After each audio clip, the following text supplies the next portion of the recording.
ज़मीन का खेला झारखंड में ही नहीं पूरे अब जो है ना हर जगह देखने को मिल रहा है, क्योंकि झारखंड में बहुत ज़्यादा दिख रहा है, ये सबको पता है। और सरायकेला ज़िले में हमको लग रहा है सबसे ज़्यादा अगर केस देखा जाए ज़मीन की, वो भी आदिवासियों के, तो हर जगह जो है अब जो मतलब गांव से जो है मजबूरन ग्रामीणों को, महिला पुरुष सबको सड़क से लेकर सदन तक उतरना पड़ रहा है।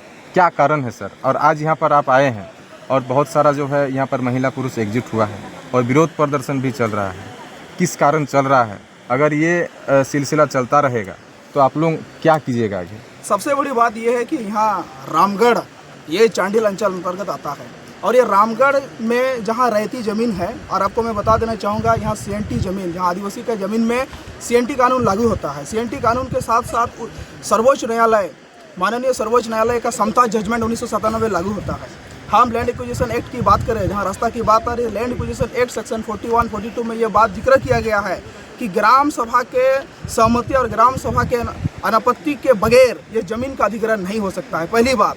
दूसरी बात यह है कि यहाँ रहती ज़मीन, जब रैयतदार को ना ही पैसा दिया है ना ही इनसे खरीदा है और इस प्रकार का प्रताड़ित कर रहा है कि जबरन इस रैयत ज़मीन में ये रास्ता बना के अपना कंपनी को शुरुआत करना चाहता है, और इसीलिए ग्रामीण के साथ हम लोग विरोध कर रहे हैं। और साथ ही साथ अगर अंचल अधिकारी, अगर उपायुक्त महोदय इस बात को अगर संज्ञान में नहीं लेंगे और CNT 49 का बात आता है, 49 के तहत उन्हें अनुमति प्रदान करता है, तो ये CNT एक्ट का 49 सेक्शन अगर ये खारिज नहीं करता है तो हम लोग धरना प्रदर्शन में आएंगे और धरना प्रदर्शन के माध्यम से ज्ञापन सौंपेंगे CM के नाम से।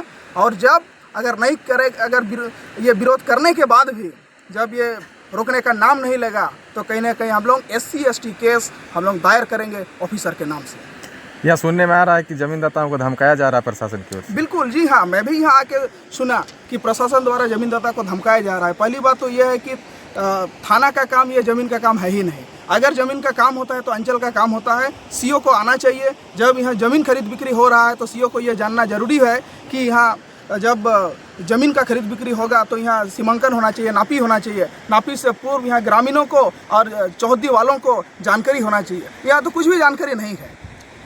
आगे की रणनीति क्या रहेगा सर? आगे की रणनीति यही रहेगा कि हम लोग कुछ दिनों के बाद ही धरना प्रदर्शन अंचल में करेंगे और ये 49 को परमिशन को रद्द कराएंगे और इसके लिए हम लोग पहल करेंगे। ज़रूरत पड़ेगा SC/ST केस CO के नाम से हम लोग दर्ज करेंगे।